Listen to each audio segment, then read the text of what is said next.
after you've been running around all morning. It's good to settle down. Let all your scattered thoughts settle down inside you, kind of like a flock of birds that's been spinning around. When they finally settle down, they can be very orderly. So try to put your mind in order. As the Buddha said, one of the skills you want to develop is knowing how to think the thoughts you want to think and how not to think the thoughts you don't want to think.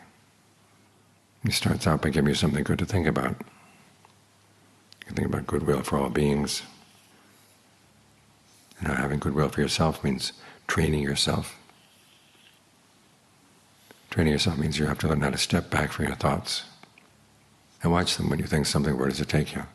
Is it worth thinking? If it's not, try thinking of something else.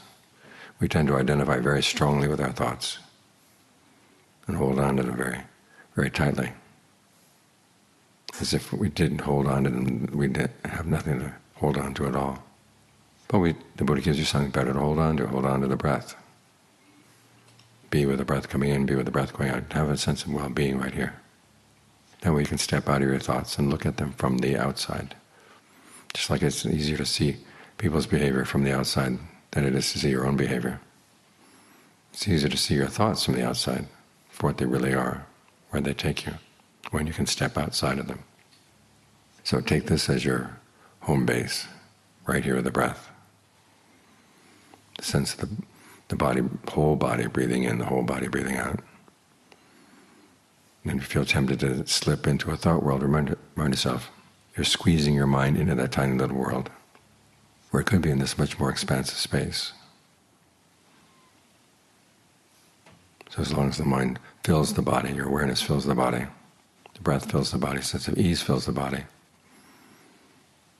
It's a lot harder to squeeze into a little thought world and go off. It's as if the paths to the future, the paths to the path are these little tiny pipes. You have to squeeze your mind to fit into that little tiny pipe. So don't squeeze it. Think of it as being expansive right here. Have a sense of the whole body as you go through the day. So this does become more and more your default mode. Then you're less likely to jump into thoughts as they come past. You're less likely to squeeze yourself down to fit into those thought worlds, because you don't really know where those thought worlds are going to deliver you. But you step back from them and you can see, oh, this thought world tends to go to greed, and greed tends to go to this kind of behavior. This thought world goes to anger, and this goes to that kind of behavior. Do you really want to go there? Remind yourself you have the choice. Our problem is we find our thoughts all too fascinating.